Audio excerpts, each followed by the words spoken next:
The following program is a work of broadcast students from the British Columbia Institute of Technology. BCIT Magazine features news stories from around the Lower Mainland over the past week. Responsibility for the content of the show rests completely with the students and their BCIT instructors.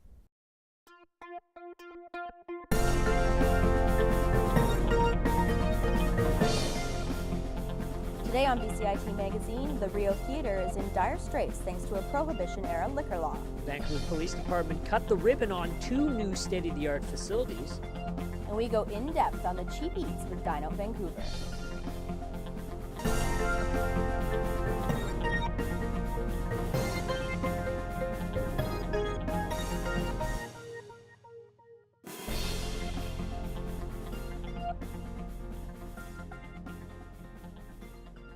Hello and welcome to BCIT Magazine. I'm Conor Hammond. And I'm Carmen Weld. Right now you're watching the television portion of BCIT broadcast program, but our colleagues over on the radio side of things celebrated an important anniversary last week. We'll be marking the occasion with some alumni birthday greetings later on in the show. But for now, Morissette has the story. Evolution 1079. It is 7:45 a.m. and 4 degrees outside. You're listening to Stephan, Bianca. Thanks for putting up with us. So as of February 22nd, Evolution has officially been on the air for 30 years. 3 decades since first hitting the airwaves, the music's still playing out of CFML from the BCIT Burnaby campus, and current students know they're walking in the shadows of giants. Past graduates have given them plenty to live up to. Department head of the radio program, Randy Taylor, says today's students are reaching a bigger audience than ever, thanks in large part to the station's live stream online. Without a doubt. We've had comments from all over the world, and so we like to keep the focus local, right? But then the local audience, certainly there's nothing to suggest that you can't reach a global audience, with local programming. Things have certainly changed since the cable band days, but one thing's for certain: the signal is still going strong. Morissette on the air in Burnaby for BCIT Magazine. The VPD have opened 2 brand new buildings with state-of-the-art technology and unparalleled storage facilities. Municipal and federal governments work together to make this a possibility. My co-anchor Carmen Weld has the story. Over 400 bikes hang from the ceiling at the new VPD Forensic Evidence Building.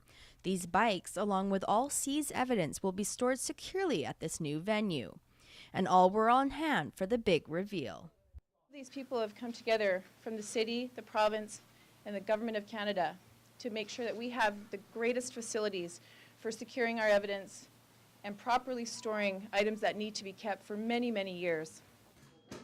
Ian will take you through some of the most interesting rooms and show you how we keep evidence and store seized property, and how we can do that for many more years to come because of the expansive nature of this facility. This project involved the development of 87,000 square foot property and forensic storage facility. This new LEED standard building will also house vehicle forensic laboratories and storage. This sophisticated $30 million brand new building really is showing confidence in the VPD and their ability to reduce crime, to invest in protecting our neighborhoods and ensuring that they have everything that it takes to carry that through. So this is the second phase today of a 3-phase police infrastructure plan for this site.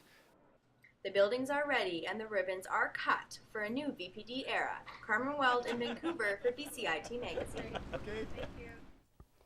Distracted driving is the 3rd leading cause of motor vehicle fatalities in BC, and this week the BCIT Student Association held a unique event in order to raise awareness on this important issue, with the hope that a fun event would make for an especially memorable one. Mark Staling has more. No, this isn't orientation day for BCIT's new amusement park program, but Distracted Equals Impacted, an event aimed at showing students the dangers of distracted driving. Once a year we do an event with ICBC.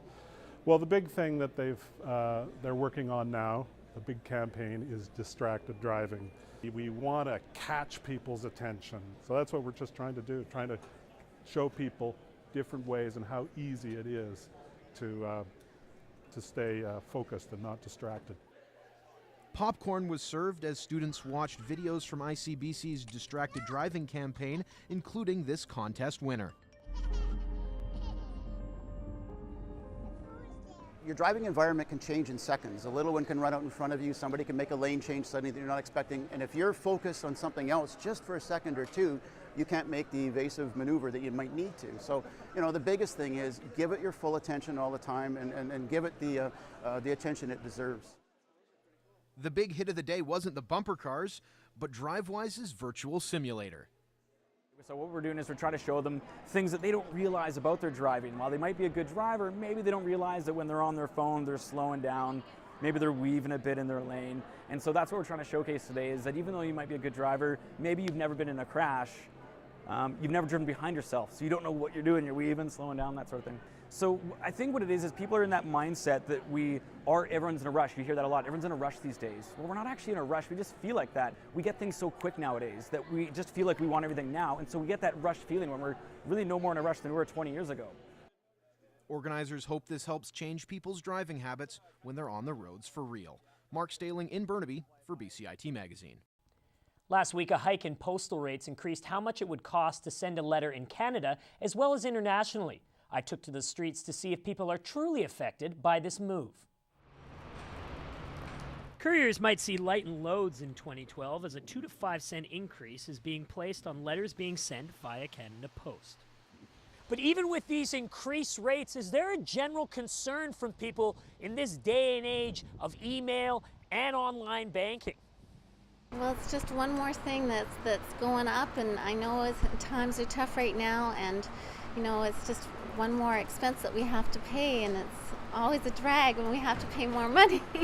I don't personally purchase any packages, and any kind of cards I send e-cards. So again, it's not something that really would affect me. I think it's a bit ridiculous because we send a lot of parcels and mail over to England, and it's just getting more and more expensive, and so we're either making the packages smaller or sending less mail. Tricia Maris, who has worked for Canada Post for 5 years, isn't fazed by the slight drop in mail delivered. Over the past 15 years, there's probably been a gradual decrease, but we still get a lot of mail. The mail volumes are not down. We have busy days, and a light day would be like, you don't have to panic to get your route up on time. But for the people that are rattled by this increase, Tricia says, well, it only went up 2 cents, and people go to Starbucks every day. So for 61 cents for a stamp is really it's not that big of a deal. It's still the lowest postal rate, I think, internationally across the world. It may be a nuisance to some, but it appears mailboxes will still get stuffed no matter what the price. Conor Hammond in Burnaby for BCIT Magazine. Interesting story there, Conor. Do you send mail yourself? Can't say I do, Carm, but these rising prices have definitely put a squeeze on my stamp collection. Stamp collection, I never would have guessed. We'll be right back with more from BCIT Magazine. Hi there, my name is Stephen Quinn, and I am the host of the afternoon show on CBC Radio 1. It's called On the Coast. I got my start at Evolution 107.9. Back then we called it CFML, but I work today with a lot of people who got their start at the BCIT radio station. So congratulations, 30 years. Wow. Who can believe 30 years? Congratulations and happy anniversary to Evolution 107.9, which I will always remember as CFML.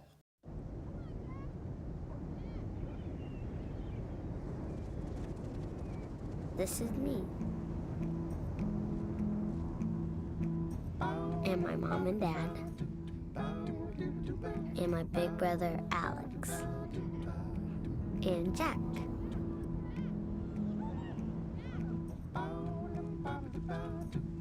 This is the day I learned that sandals got their name from sand. That jellyfish aren't made of jelly. That stars don't just come from the sky. That the ocean is bigger than all of us. This is the day we all got to forget I was sick.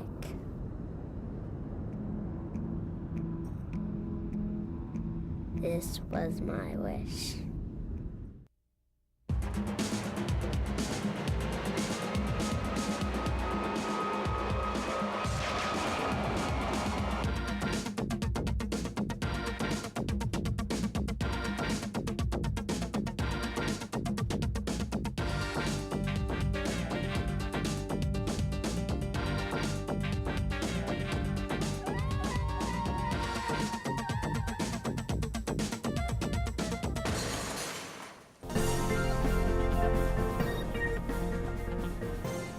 Welcome back. Vancouver foodies will be busy for the next few weeks as Dine-Out Vancouver hits town once again. This year features more restaurants than ever and some new hotspots as well. I visited a few participating restaurants and filed this report. The Vancouver food scene is taking Canada by storm once again as Dine-Out Vancouver runs from January 20th to February 5th. We're celebrating our 10th anniversary, and it actually has become the largest restaurant festival in Canada. Well, we started off with just over 50 restaurants back in 2003, and now we actually have over 230 restaurants, so it's definitely grown a lot. Many of our favorite local hotspots have joined Dine-Out, including some old classics that have been revamped once again. So obviously Hawksworth, which was voted one of the best new restaurants in Canada, they're featuring a $38 menu, and that one has definitely been one of the hottest sellers for sure.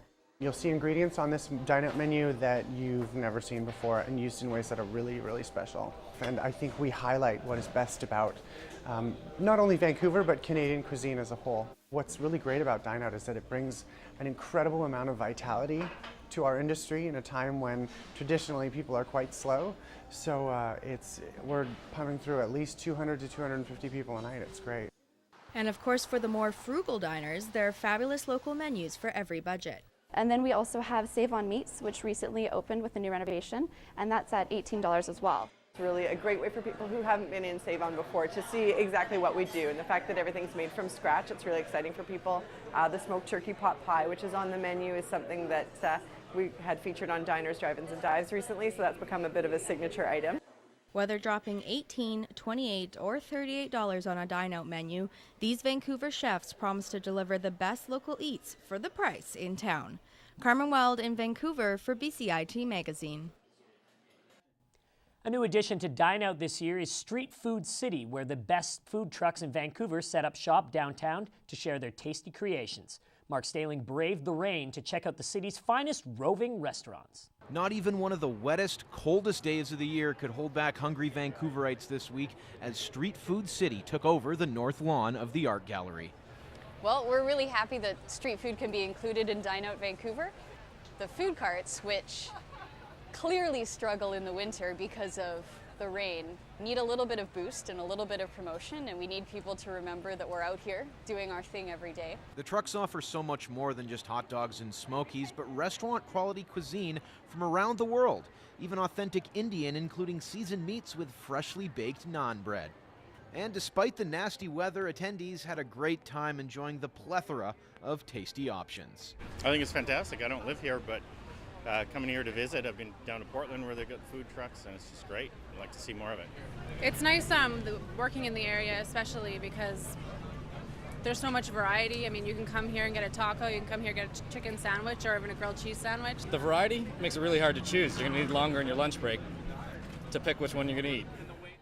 With only about 20 food trucks currently licensed in Vancouver, organizers hope this event will lead to even more roadside culinary options. I think it would be great to see more things like this going on, food cart pods, events in the winter, events in the summer, and just really vibrant street food scene that encourages people to get out of their offices and have lunch outside. If the turnout and enthusiasm is any indication, the food truck scene in Vancouver has its best days ahead. Mark Staling in Vancouver for BCIT Magazine. Now, Carmen, if I wanted a night out on the town with a female admirer, where would I be taking her, in your opinion? It's funny you asked that because I actually have my top picks for the Dine-Out menus this year. There are so many amazing restaurants this year, each featuring their own fabulous menus, but I still have my top picks for the price. Starting with our more elaborate affair, the best picks for the $38 menus this year. As mentioned in the earlier story, the new revamped Rosewood Hotel at Georgia and Howe features the Hawksworth restaurant. This menu promises to be top-notch and unique, and the actual restaurant itself is stunning.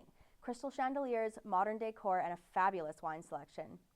Now, I think you'll find that your most varied and best price menus are actually in the $28 section. The pricier restaurants in town will actually price down to this point to get people in the door, and therefore you're getting far more bang for your buck. One of my favorite North Shore restaurants is on this list. It's the Arms Reach Bistro. This restaurant perches on the edge of Deep Cove and supplies a fantastic view. A talented GM and a head chef bring the best of BC to the table every time. On this menu, you're going to see my favorite, the Brome Lake Duck Confit, well worth over $28. And another interesting mention is actually the Keg's $28 menu. Many BCers love the Keg, and it's your go-to for a good steak. But what's great about this menu is you actually get a fun appy and the famous Billy Miner pie, which I absolutely love, for the same price you would pay for just your steak dinner. And the best price on the Dine-Out menu event comes with their $18 menu. These price-savvy options will not disappoint and will leave you stuffed for just a little cash. First off, we have the shockingly well-priced 3-course of the Beachside Forno, a fairly new member of the food scene. This great joint is right on Ambleside in West Vancouver, and I tell you, the summer patio is great.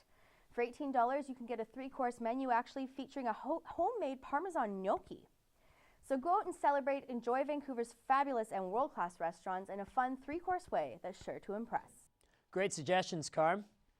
It's Robbie Burns' birthday, and to celebrate, the SFU Scottish Studies Department is setting a world record in reading Burns poetry. My co-anchor Carmen Weld has the story. Robbie Burns, a Scottish legend, a man's man, the man's man of poetry. And the people here are really excited to not only celebrate Scottish heritage, but such an amazing man in history. This is such an exciting event. We're having a marathon reading of Burns's poetry. We're going to set a record for the longest continuous reading of Burns anywhere in the world. As a Scot, Burns is the world's poet. He's one of the examples of Scotland going around the world, in this case in poetry. Well, I think Robbie Burns had some very important messages that are still applicable to people today. The idea of treating everyone equally. I read To a Mouse, and even that shows Robbie's compassion towards those lesser than him. You know, he dug up a little mouse and felt so bad that he had destroyed her home and was able to relate to that little mouse, showing that Robbie was pretty sensitive to other people's feelings and a humanist in his time. But he stopped probably what was ultimately going to be a British Revolution by talking about it and being accepted, and in Scotland he was accepted as his right to speak. He was a romanticist too, and that's kind of nice. That sings, reminds me. Burns was a Scot. He was a Scottish patriot, but he was also a citizen of the world. And I think on Robert Burns' Day, everybody's Scottish. I've had some shortbread, haggis is now in hand, and the quarter of me that's Scottish is really proud to be here. So this is to you, Robbie Burns. Carmen Weld in Vancouver for BCIT Magazine.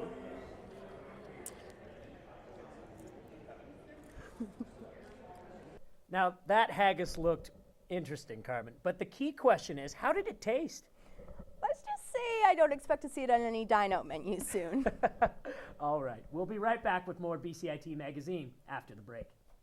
Hi there, I'm Sophie Louie. I'm from Global BC, and I just want to wish Evolution 1079 a happy 30th birthday. You're younger than I am. I used to work, well, not work, but I went to BCIT, the radio program, and I remember Evolution 1079 when it was actually Burnaby's Best Mix, CFML 104.5, when we were using these things. I still have these things somewhere in my house, and many CFML 104.5 features that I did when I was a student. I have nothing to play them on, so maybe I'll come back one day and see if I can borrow some of your equipment. Anyway, happy birthday, lots of great memories around BCIT. Hope you have a great one. They say if you want a wish to come true, never tell anyone. But there is one wish that can make the difference between life and death. And this wish can only come true if you tell someone. Please, let your family know you want to be an organ donor.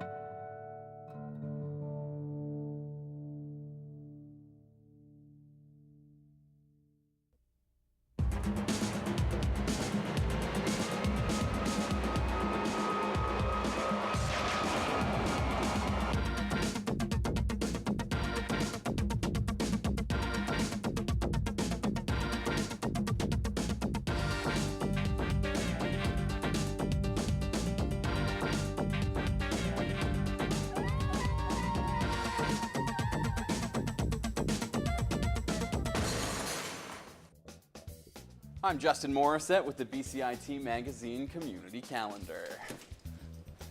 As major earthquakes continue to rock the globe from Japan to New Zealand to Haiti, many are wondering when the big one will hit Vancouver and just what we can do to be ready for it. With With that in mind, the Neighborhood Emergency Preparedness Program is offering earthquake preparedness training at the Kitsilano Community Center on February 2nd. The message is simple: don't be scared, be prepared. How's everybody feeling tonight?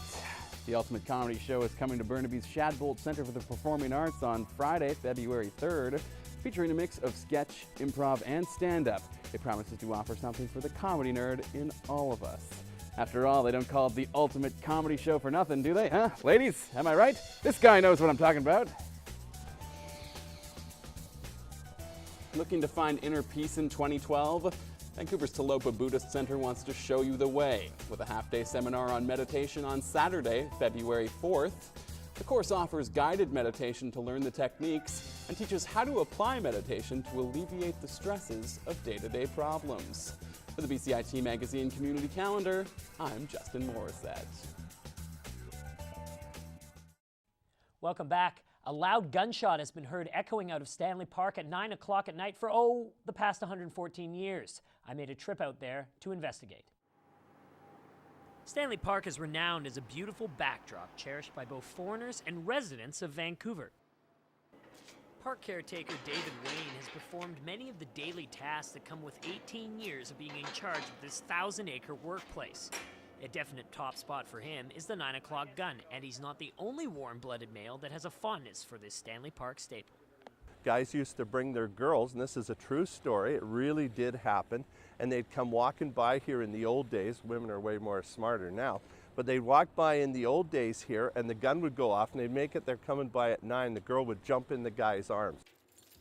After unlocking the cage which houses the cannon, Wayne begins the arming process. You'd put the powder in the one end, and you would lit a wick that would go down through here, and that would light the powder. Now, we're a little more sophisticated. We have electric matches, which we use today, or detonators. You make up your bag of powder, okay? You place it in the end of the gun. Then we take the plunger, and we take it out here, and we plunge it all the way through to the back of the gun. And we hook up our electrical wires to the 2 points there and put our electric match into here. That's it. That's how the gun is set to go off. While firing the device has changed considerably since technology has advanced, the final result is predictably the same.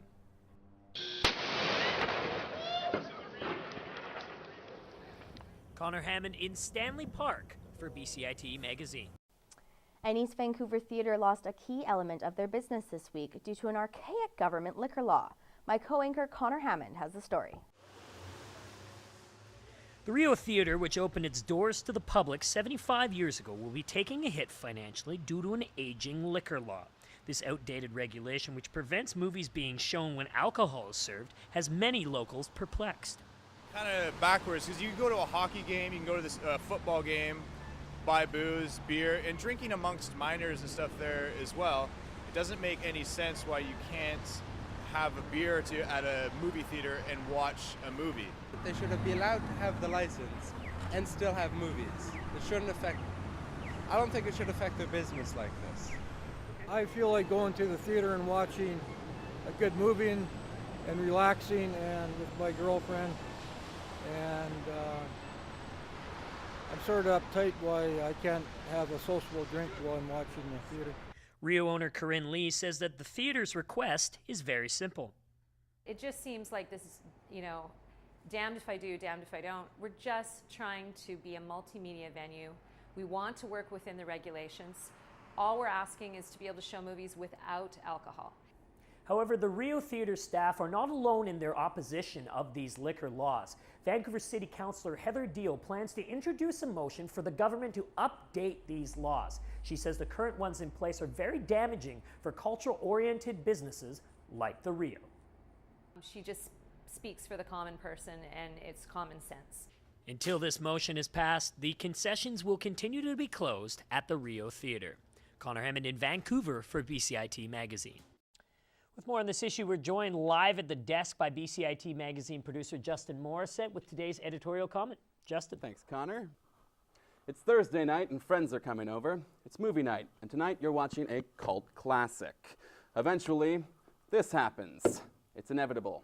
This is how people get together to enjoy film every week, as a social experience. Because of Prohibition-era laws, the way we take in cinema at home can never be the way we appreciate it in the theater. As soon as this happens, party's over. Everyone go home. We can drink at concerts, we can drink at hockey games, but at the movies, get out of here, son! Now, I didn't much care for the ending of The Girl with the Dragon Tattoo, but I can't recall anyone rioting over it. I don't have to tell you this law is bad. Everyone knows it's bad. Because that's what a single-screen theater like the Rio offers, a social experience. That's why people go see the classics on the big screen instead of staying at home with a DVD. And now a 74-year-old theater that just bought a $100,000 digital projector can't use it for anything.